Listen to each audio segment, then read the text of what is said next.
Captain Jake Morrison stood at the massive window of Kepler Station, watching the gas giant Themis spin slowly below.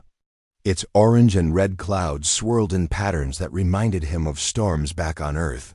But this meeting was not about Earth's weather. Today would change everything for humanity. The station buzzed with activity as alien beings moved through the corridors. Jake had seen many strange creatures during his 20 years in space, but the members of the Deathworld Alliance still amazed him. The Vorthak looked like walking crystals, their bodies made of what seemed like living glass. Light bounced off their surfaces as they moved. The Kalthani were different, covered in thick armor that looked like it was grown rather than made. Their world was so hot that metal melted on the surface, yet they thrived there. Dr. Lisa Grant walked up beside Jake. She carried a tablet full of notes about the alien species they were about to meet. Lisa had studied these creatures for years, but today was her first time seeing them in person. "Are you ready for this?" she asked Jake. Jake nodded. He had fought in 3 wars and survived crashes on 4 different planets. But this felt bigger than anything he had done before. Today, humanity would learn if they belonged with the toughest species in the galaxy. Commander Kyle Barnes joined them at the window. He was younger than Jake but had earned respect through his work on the frontier worlds. Kyle had survived places that killed most humans within days. His experience would be important in the coming talks. "The Alliance delegates are ready for U.S.," Kyle said. They walked through the station's main corridor. Aliens stopped to stare at the humans. Some looked curious. Others seemed worried. Jake wondered what they had heard about his kind. The meeting room was huge, with a table that could seat 50 beings. Only 12 were there today, but they represented worlds that would make most creatures run in terror. At the head of the table sat Vorthak Prime Speaker Zethkar. His crystalline body pulsed with soft blue light. Next to him was Kelthani War Chief Morthok, whose armor showed scars from countless battles. "Humans of Earth," Zethkar spoke through a translator device. His voice sounded like wind chimes in a storm. "We welcome you to this gathering." Jake stepped forward. "Thank you for this chance to meet. Humanity is honored by your invitation." War Chief Morthok leaned forward. His armor made grinding sounds as he moved. "Your species interests us, Captain Morrison. We have watched your expansion into space. You settle worlds that should kill you." Dr. Grant opened her tablet. "We've studied your species as well. Each of your worlds would be deadly to most life forms. Yet you not only survive but build great civilizations." A new voice joined the conversation. It came from a creature that looked like a giant spider made of metal. This was Speaker Veltar of the Nox High, beings who lived on a world where radiation would cook most creatures in minutes. "The Alliance has simple rules," Veltar said. "Only species from Class 12 Deathworlds or higher may join. Your Earth rates as Class 8, Kyle frowned. "Then why are we here?" Zethkar's light pulsed brighter. "Because you do something we thought impossible. You take worlds we cannot touch and make them home." The Prime Speaker activated a holographic display. Images of human colonies appeared above the table. Jake recognized some of them. There was New Haven, built inside an active volcano. Port Storm sat on a world where hurricanes never stopped. Blowing, Crystal Bay was constructed under the ice of a frozen moon. "These worlds rate Class 15 or higher," Morthok said. "They should be impossible to colonize, yet humans live there, have families there, build cities there." War Chief Morthok touched a control and new images appeared. These showed human soldiers in combat gear that looked nothing like Alliance equipment. "Your warriors use tools we do not understand," Morthok continued. "They modify weapons in ways that should not work. They survive battles that should kill them." Lisa looked at the images carefully. She saw human troops working alongside mining equipment that had been turned into weapons of war. She saw soldiers using medical supplies to create explosives. She saw tactics that no military academy would teach because they seemed too dangerous. "Your species adapts," said another Alliance member. This one looked like a living tree with too many branches. "We survive our worlds by becoming stronger. You survive by becoming different." Jake thought about this. Humans did change quickly when they had to. Put them on a hot world, and they learned to work at night. Put them on a cold world, and they found ways to use the ice. Put them in space, and they built ships that could go anywhere. "We would like to test your people," Zefkar announced. Simple challenges to see how humans think and act. Over the next 3 hours, the Alliance put the human delegation through various tests. They solved puzzles designed for different types of minds. They worked with alien tools. They played war games using holographic soldiers. Jake found himself working with Kothani weapons that were built for beings twice his size. Instead of complaining, he modified the grip and changed the firing mechanism. Soon he was hitting targets. Better than many Kelthani warriors, Lisa was given alien medical equipment and asked to treat injuries she had never seen before. She studied the tools for 10 minutes, then started using them in ways their creators had not thought of. Her patients recovered faster than expected. Kyle faced a tactical problem that had stumped Alliance commanders for years. He looked at it for 20 minutes, then proposed a solution that was so simple the aliens were embarrassed they had not thought of it. When the tests ended, the Alliance members talked among themselves in their various languages. The humans waited, trying to guess what the verdict would be. Finally, Zefkar stood up. His crystalline body rang like a bell as he moved. "The Deathworld Alliance votes to offer humanity full membership," he announced. "Your people bring something new to our confederation. We believe you will make us all stronger." Jake felt relief and excitement flood through him. Humanity would join the toughest alliance in the galaxy. They would have access to new worlds, new technologies, new friends among the stars. But as he shook hands with Alliance leaders, Jake noticed something in their expressions. Behind the welcome, he saw something else. It looked almost like worry. He wondered what the Alliance knew about humanity that humans did not yet know about themselves. Lieutenant Amy Parker adjusted her breathing mask as she stepped onto the training ground of Brutus 7. The Alliance Military Academy had built this base on one of the most dangerous planets in their territory. The air could kill most species in minutes, and the gravity was 3 times stronger than Earth normal. For humans, it was just another day at the office. Around her, alien cadets struggled with the harsh conditions. A Kelthani warrior, built like a walking tank, moved slowly under the heavy gravity. A vorthic crystal being flickered weakly, its light dimmed by the toxic atmosphere. But Amy felt fine. More than fine, actually. The challenge made her feel alive. Sergeant Ben Clark watched the new human recruits with interest. He had been training Alliance soldiers for 2 years now, ever since humanity joined the Confederation. At first, the alien instructors had treated humans like any other new species. That changed quickly. "Parker, you're up," Ben called out. "Standard combat scenario. You'll be working with a mixed unit." Amy nodded and joined her squad. There was Grix, a Kelthani whose armor had been modified to work in the Academy's training environment. Next to him stood Veltar Jr., a young Nox High whose metal body gleamed in the red sunlight. The squad also included 2 other species Amy was still learning about. The training scenario was simple. Their unit had to capture a fortified position defended by holographic enemies.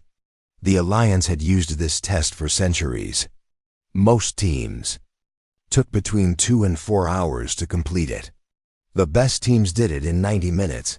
Amy's team finished in 37 minutes. "How did you do that?" asked Instructor Morkan, a veteran Kelthani warrior who had seen 1,000 battles. He stared at the training records in disbelief. Amy shrugged. "We worked together." But it was more than that, and everyone knew it. Amy had done something that Alliance commanders said was impossible. She had made her alien teammates think like humans. During the exercise, Amy had not just given orders. She had talked to each team member about their families, their fears, their dreams. She had learned that Grix worried about his younger brother back home. Veltar Jr. was afraid of disappointing his elders. By the end of the training, they were not just following Amy's commands. They were fighting for each other. Dr. Rachel Scott observed the training from the Academy's observation deck.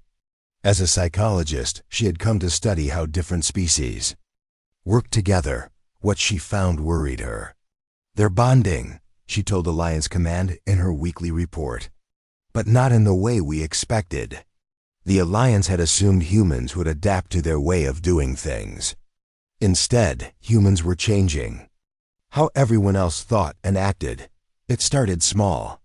Human soldiers would share their food with aliens who were hungry. They would stay up late helping teammates who struggled with their studies. They would risk punishment to help alien friends who broke regulations. This behavior spread to the alien cadets. Soon, Kelthani warriors were taking care of injured Vorthok. Crystal beings. Nox high metal spiders were sharing technical knowledge with species they had never trusted before. The entire social structure of the Academy was changing. But the real concern came during combat training. Sergeant Ben Clark had been assigned to train a unit of mixed alliance troops. The exercise was meant to test their ability to follow orders under pressure. The scenario involved a dangerous rescue mission with a high probability of casualties. When Ben's unit reached the target zone, they found civilians trapped in a building that was about to collapse. The Alliance protocol was clear: save as many as possible, but accept that some would die. It was a harsh but practical approach that had served the Alliance well for thousands of years. Ben's human soldiers ignored the protocol. "We're not leaving anyone behind," declared Corporal Lisa Martinez, a young woman from the Earth colony of New Texas. "The orders are clear," Ben replied. "We save who we can and retreat before the building falls. Then we change the orders." Lisa said simply. What happened next shocked the Alliance observers. The human soldiers began modifying their equipment in real time. They turned medical scanners into structural analysis tools. They used emergency rations to create improvised explosives to clear debris.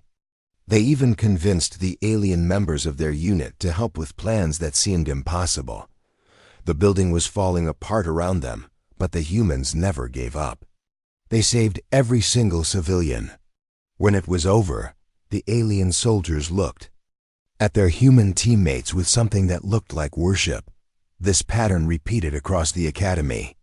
Human soldiers would take impossible orders and somehow make them work. More troubling, they would make their alien teammates believe these impossible things were normal. Alliance Command called an emergency meeting. "We have a problem," announced War Chief Morthok. "The humans are not integrating into our military structure. They are changing our military structure." Prime Speaker Zethkar reviewed the reports with growing concern. They refuse to accept acceptable losses. They modify equipment beyond safety specifications. They convince other species to follow them into situations that should result in death. "And it works," added Speaker Veltar. "Their methods should fail, but they do not. Worse, they are teaching these methods to our people." The truth was becoming clear to Alliance leadership. Humans did not just bond with other species. They bonded with everything. Amy Parker had been caught talking to her rifle, giving it encouragement before target practice. Ben Clark had named his transport vehicle and treated it like a pet. Human mechanics were forming emotional connections with Alliance starships and making them perform better than their original designers thought possible. They even bond with their artificial intelligence systems, reported Dr. Rachel Scott.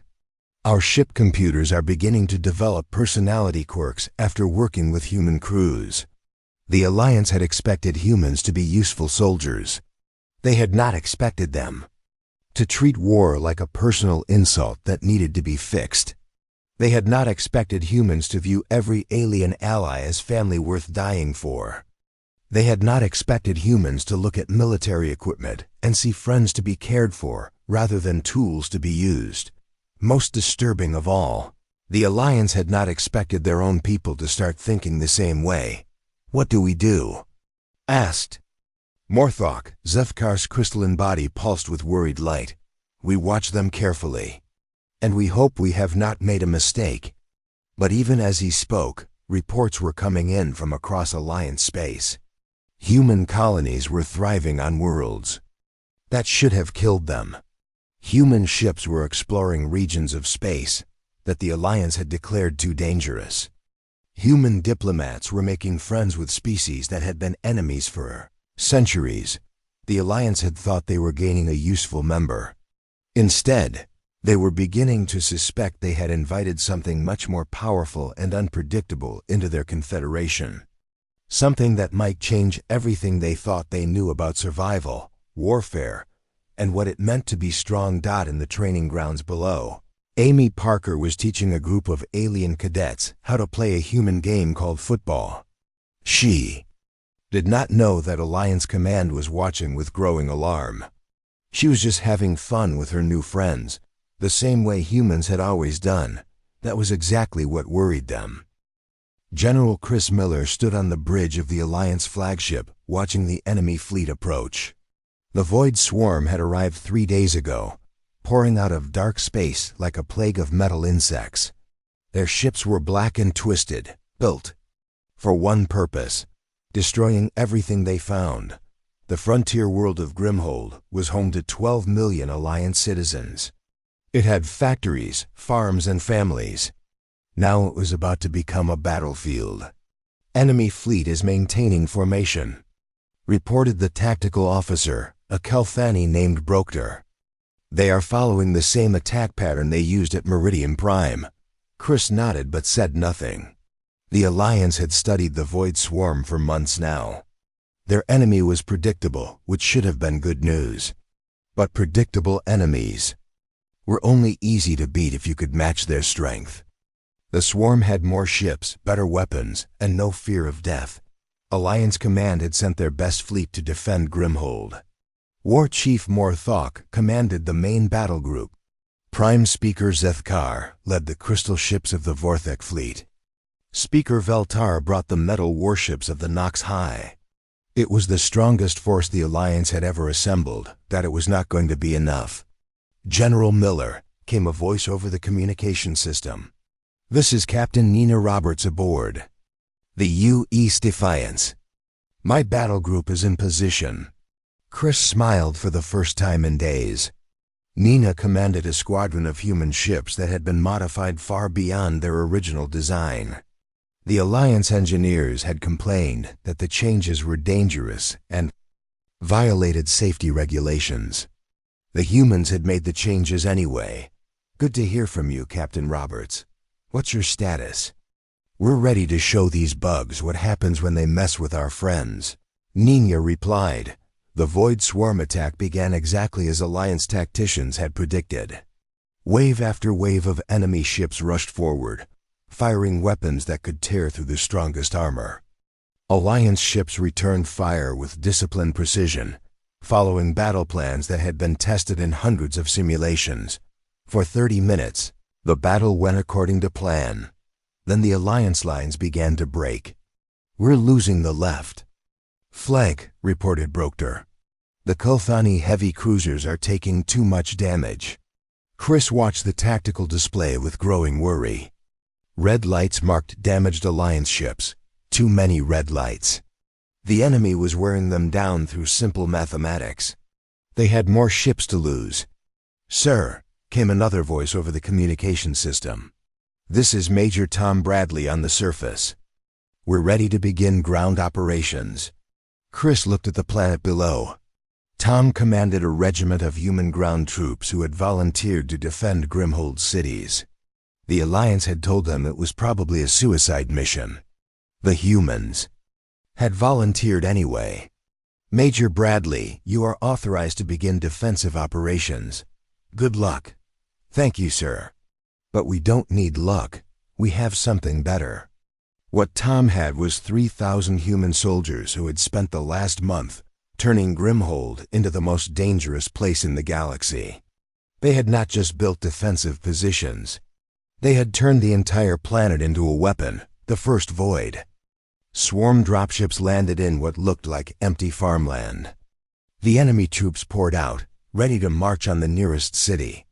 Instead, they found themselves walking through fields that had been planted with explosives instead of crops.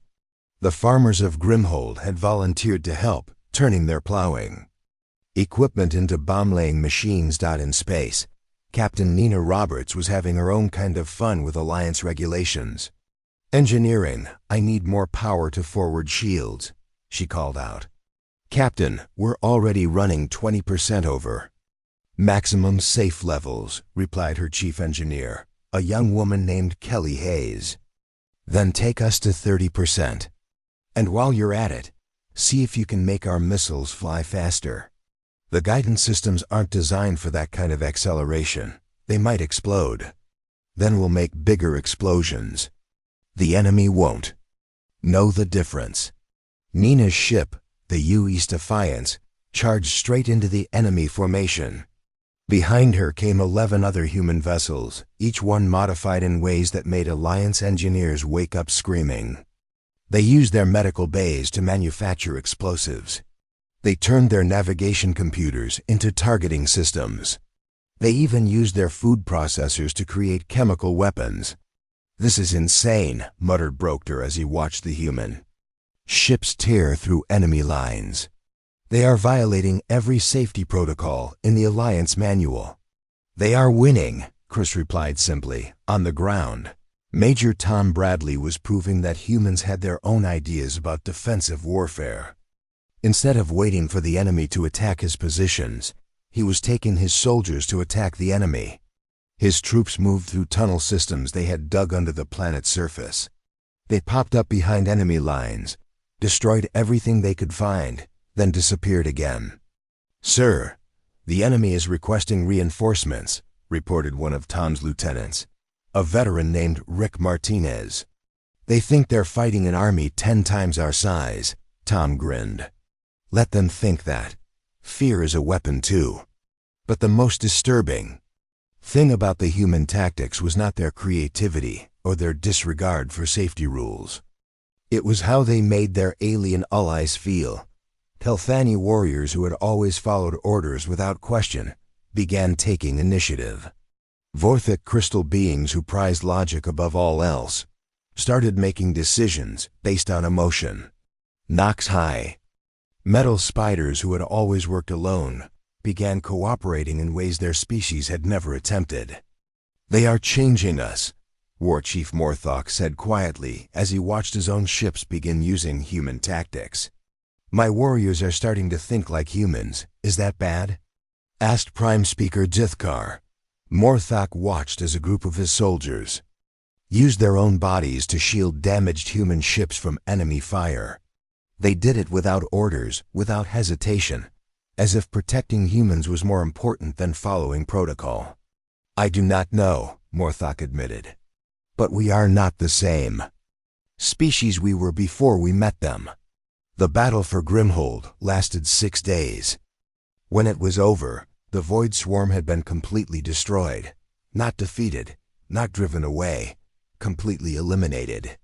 The Alliance had never achieved such a total victory against any enemy, but the cost worried Alliance command more than any defeat could have. Human ships had been pushed so far beyond their design limits that they should have fallen apart. Instead, they performed better than ever. Human soldiers had used tactics that should have gotten them all killed. Instead, they had saved millions of lives. Human commanders had ignored direct orders from Alliance leadership. Instead of facing punishment, they had been praised as heroes. "They do not fight wars," observed Speaker Veltar during the post-battle briefing. "They solve wars. They treat every conflict as a problem that must be fixed permanently." "And they make us want to do the same," added Morthok. My warriors no longer ask what their orders are. They ask what humans would do. General Chris Miller received a medal for the victory at Grimhold. But as he stood in the ceremony hall, surrounded by cheering crowds of humans and aliens, he wondered if winning the battle had cost them something more important. The Alliance had rules for a reason. They had protocols because safety mattered. They had command structures because discipline kept armies together. Humans seemed to think all of these things were suggestions rather than requirements. Worse, they were convincing everyone else to think the same way. "Congratulations, General," said War Chief Morthok after the ceremony. "Your people have shown us new ways to fight." "I hope that's a good thing," Chris replied. Morthok looked at the mixed crowds of humans and aliens celebrating together. His own warriors were laughing and joking with human soldiers as if they had known each other for years instead of months. "So do I," Morthok said quietly. "So do I." Ambassador Kate Phillips walked through the corridors of Aegis Prime, the most secure facility in Alliance space. The fortress world was built inside a dead star, protected by shields that could stop entire fleets. Today, it felt more like a prison than a meeting place. The emergency session of Alliance High Command had been called in secret, with only the highest-ranking officials invited. Kate knew why she was here. For 3 months since the victory at Grimhold, reports had been flooding in from across Alliance territory. Every report told the same story. Humans were changing everything they touched, and not everyone was happy about it. The Great Assembly Hall was nearly empty. Only 12 beings sat at the massive circular table that usually held representatives from 50 worlds. War Chief Morthok was there, his armor looking darker than usual. Prime Speaker Zethkar's crystalline body pulsed with nervous energy. Speaker Veltar's metallic frame seemed more rigid than normal. "Ambassador Phillips," announced Morthok. "Thank you for coming." Kate took her seat and looked around the table. She had worked with these leaders for 2 years, building the partnership between humanity and the Alliance. Today they looked at her like she was a stranger. "I understand you have concerns about human activities," Kate said. "I'm here to listen." Dr. Matt Turner, the Alliance's chief military analyst, activated a holographic display above the table. Images began to appear showing human modifications to Alliance equipment. "Let's start with this," Matt said. His voice was tired, like he had not slept in weeks. "Human engineers have been reverse engineering every piece of Alliance technology they can find. They're not just copying it. They're improving it." The display showed a Kelthani plasma rifle that had been modified by human technicians. The weapon was 50% more powerful and used half as much energy as the original design.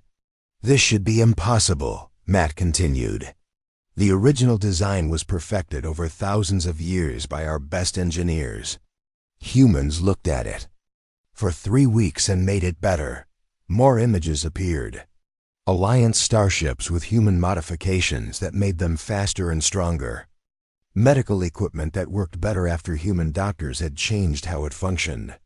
Even simple tools like communication devices had been improved by human users. "They don't ask permission," complained Speaker Veltar. "They just change things and assume we will accept the improvements." Kate nodded. "Our engineers are naturally curious. If they see a way to make something work better, they try it." "Is this causing problems?" The answer came from an unexpected source. Colonel Linda Hayes appeared on the communication screen.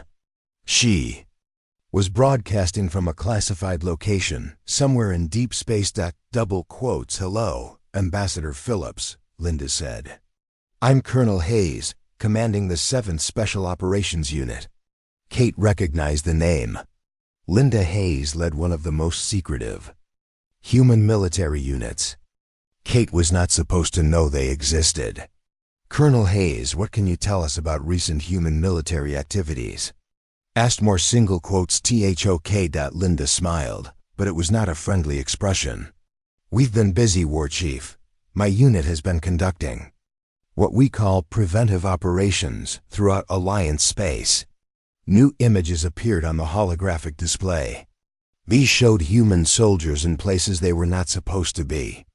Military bases on worlds that had never invited them. Space stations and systems that were far from any official human presence. We've identified 47 potential threats to Alliance security, Linda continued.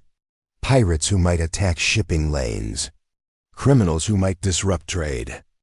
Governments that might start wars. We've dealt with most of them. Dealt with them how? Asked Zethkar. Permanently, Linda replied. The word hung in the air like a threat. Kate felt her stomach drop. She had not known about these operations. No one in the civilian government had authorized them. Colonel Hayes, Kate said carefully, these operations were not approved by Earth Command or Alliance leadership. They didn't need to be, Linda replied. We saw problems that could hurt our friends. We fixed the problems.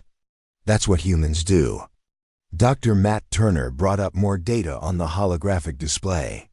Intelligence reports show that humans have been secretly mapping every star system in Alliance space. They know more about our defensive capabilities than most of our own commanders. That's standard procedure, Kate said, but she was starting to feel worried. Military forces always gather intelligence about potential operating areas. This goes beyond intelligence gathering, Matt replied. Humans have detailed plans for conquering every Alliance world. They have strategies for defeating every Alliance fleet. They even have contingency plans for wars against specific Alliance species. Kate stared at the data in shock. Plans for fighting the Kulthani. Strategies for defeating Vorthic crystal ships. Methods for destroying Nox High metal warriors. The humans had been preparing to fight their allies. These are just precautions, Kate said, but her voice sounded weak even to herself. Military planners always prepare for different scenarios. Do they? Asked War Chief Morthok. Because Alliance military doctrine specifically forbids making war plans against member species, we consider such planning an act of hostile intent. The room fell silent. Kate realized she was looking at the end of the Human Alliance partnership. Worse, she was looking at the beginning of something that could destroy both civilizations. There's more, Dr. Matt Turner said quietly. He activated another display. Psychological profiles of human military personnel show disturbing patterns. They don't view Alliance species as equals. They view them as ... What's the human word? Pets. That's not true, Kate protested. Isn't it? Colonel Hayes spoke from the screen. Ambassador, how many times have you heard humans talk about protecting our Alliance friends? How many times have you seen human soldiers risk their lives to save alien teammates who didn't ask for help? Kate thought about the reports from Grimhold. Human soldiers throwing themselves in front of enemy fire to shield Alliance warriors. Human medics working around the clock to save alien lives. Human engineers sharing food with hungry alien workers. They care about you, Colonel Hayes continued. But they don't respect you. They think you need them to survive. And honestly, after working with Alliance forces for 2 years, I'm starting to think they're right. Enough, War Chief Morthok said firmly. Colonel Hayes, you are dismissed. The communication screen went dark, but Linda's words remained in everyone's minds. Kate looked around the table and saw the truth in every alien face. They were afraid. Not of human weapons or human ships, but of human intentions. What do you want from us? Kate asked. Prime Speaker Zethkar's crystalline body dimmed. We want humans to stop expanding into unclaimed space. We want you to stop modifying Alliance technology without permission. We want you to stop conducting military operations without approval from Alliance Command. And if we refuse? Kate asked. The silence that followed was louder than any explosion. Kate understood that she was looking at beings who had survived on the most dangerous worlds in the galaxy. They were not making idle threats. The Alliance has protocols for dealing with member species that become problematic, Speaker Veltar said carefully. Kate felt cold despite the warm air in the chamber. You're talking about war. We're talking about survival, Morthok replied. Your species has been part of our alliance for 3 years. In that time, you have changed everything about how we think, how we fight, how we live. Some of those changes have been good. But we are no longer the same species we were before we met you. Is that our fault? Kate asked. Zethkar's light pulsed sadly. No, Ambassador Phillips, it is ours. We invited you into our alliance because we thought you would make us stronger. We did not realize you would make us human. Kate left the meeting with a heavy heart. She had 6 months to convince humanity to accept alliance limitations on their activities. If she failed, the 2 most powerful forces in the galaxy would go to war. But as she walked through the corridors of Aegis Prime, Kate wondered if it was already too late. Humans did not like being told what they could and could not do. Especially when the people giving orders were friends they had sworn to protect. The Alliance wanted humans to stop being human. Kate was not sure that was possible, even if humanity wanted to try. Admiral Steve Collins stood on the bridge of the UE's Defiance, watching the stars through the main viewport. 6 months had passed since the Alliance ultimatum. 6 months of meetings, arguments, and failed negotiations. Now humanity faced a choice that would decide the fate of 2 civilizations. The human fleet hung in deep space, far from any Alliance world. 150 ships waited in perfect formation. But Steve knew this was only a small part of humanity's real strength. The Alliance had made a terrible mistake when they demanded that humans limit their expansion. They had revealed that they did not understand what humanity had become. Admiral, called Captain Greg Wilson from the communication station. We're receiving reports from our deep cover assets throughout Alliance space. Steve nodded. The Alliance thought they were dealing with the human ships and colonies they could see. They had not realized that humans had been spreading through the galaxy like seeds on the wind, taking root in places no other species could survive. What's the status, Captain Wilson? Greg looked at his datapad with satisfaction. Operation Family tree is complete, sir. We now have confirmed human populations on 417 worlds that the Alliance doesn't know about. Most of them are in systems the Alliance considers uninhabitable. Steve smiled. While the Alliance had been watching human expansion into normal space, humanity had been quietly settling worlds that should have killed them. Ice planets where the temperature never rose above freezing. Desert worlds with no water and constant radiation. Gas giant moons with toxic atmospheres and crushing gravity. Each world was home to thousands of humans who had adapted to conditions that would destroy Alliance species in minutes. What about our client species? Steve asked Dr. Michelle. Brown looked up from her research station. As chief scientist for the Human Intelligence Service, she had been coordinating with primitive species throughout the galaxy for 3 years. The Uplift program has exceeded all expectations, Michelle reported. We now have formal alliances with 67 species that the Alliance has never contacted. Most of them worship humans as gods who brought them fire, medicine, and technology. Steve thought about the small furry creatures on Kepler 442b who had been living in caves when humans found them. Now they had cities, schools, and hospitals. They also had human-designed weapons and an absolute loyalty to the species that had saved them from extinction.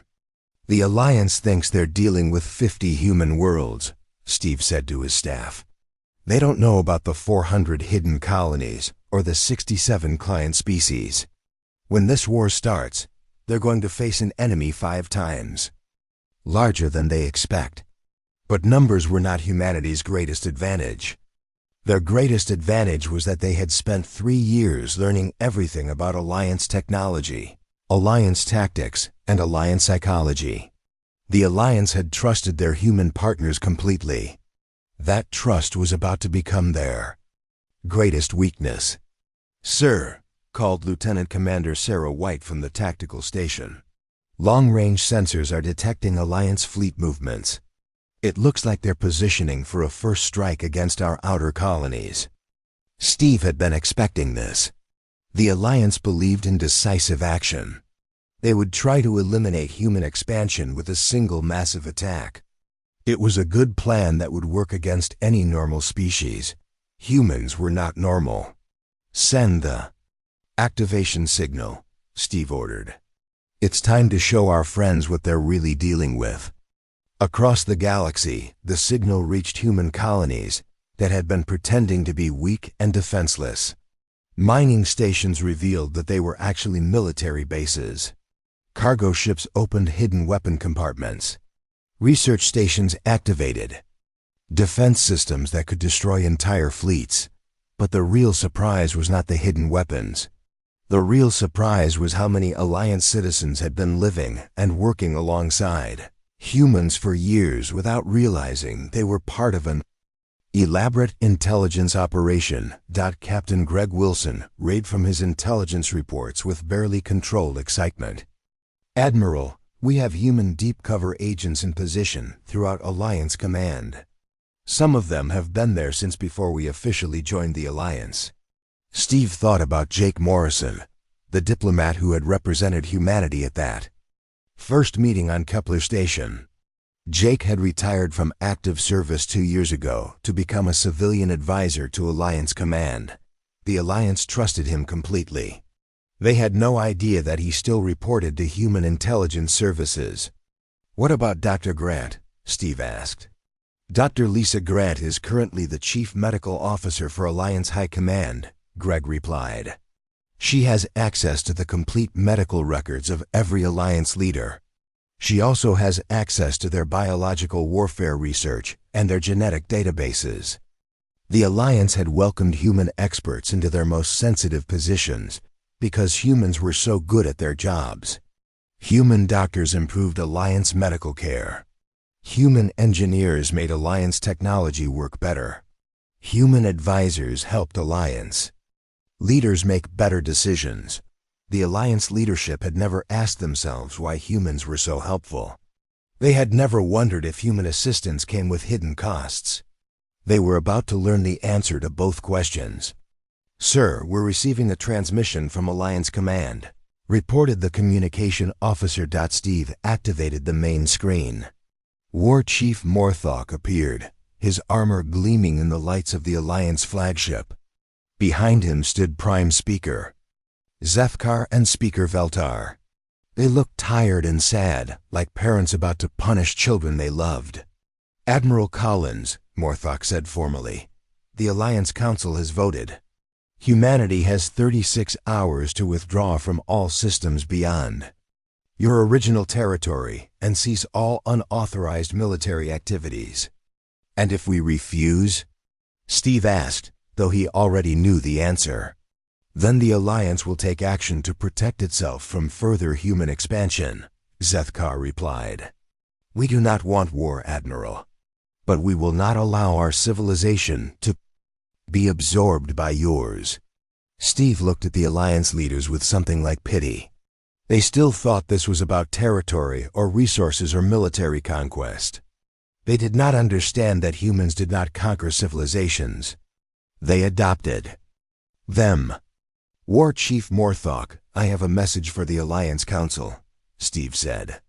Humanity withdraws its request for Alliance membership. We also withdraw our recognition of Alliance authority over human activities in any star system. The Alliance. Leaders looked confused. This was not the response they had expected. Furthermore, Steve continued, humanity claims protective custody over all Alliance species and territory. We cannot allow our friends to make decisions that will hurt them. What are you saying? Demanded Speaker Veltar. I'm saying the Alliance no longer exists, Steve replied calmly. As of today, all former Alliance worlds are under human protection. Any species that wants to leave is free to go. Any species that wants to stay will be treated as honored family members. The communication screen went dark as the Alliance leaders cut the connection. Steve knew they were probably screaming at each other, trying to understand how humans could claim authority over the entire Alliance. They would figure it out soon enough. "Admiral," called Captain Wilson, "our assets throughout Alliance space are reporting that local governments are asking for human assistance. It seems most Alliance worlds prefer human protection to Alliance." Independence. Steve was not surprised. Humans had spent 3 years proving they would die to protect their alien friends. The Alliance had spent the same 3 years proving they saw those friends as subordinates, who needed to follow orders. Given a choice between protectors and rulers, most species chose protectors. "What are your orders, sir?" asked Dr. Michelle. "Brown." Steve looked out at the stars, thinking about the war that was about to begin. The Alliance would fight hard to maintain their independence. They were tough, experienced warriors who had survived on the galaxy's most dangerous worlds, but they would be fighting a species that viewed galactic war not as a terrible necessity, but as a management problem that needed to be solved permanently. They would be fighting humans who had turned the entire galaxy into their home and every other species into their family. "Send a message to all human forces," Steve ordered. "The Alliance has made their choice. Now we make ours. Initiate Operation Family Reunion." Across the galaxy, human fleets began moving toward Alliance worlds. But they were not coming as conquerors. They were coming as family members who needed to have a serious talk with relatives, who were making bad decisions. The Alliance had thought they were dealing with an ambitious species that wanted to join their club. Too late, they realized they had invited something much more dangerous into their civilization. They had invited humans who saw the entire galaxy as their responsibility and every intelligent species as their children. The war for the future of galactic civilization was about to begin. But Steve Collins already knew how it would end. Humans did not fight wars to win territory or resources or glory. They fought wars to make sure their family was safe. And now the entire galaxy was there. Family, whether they wanted to be or not.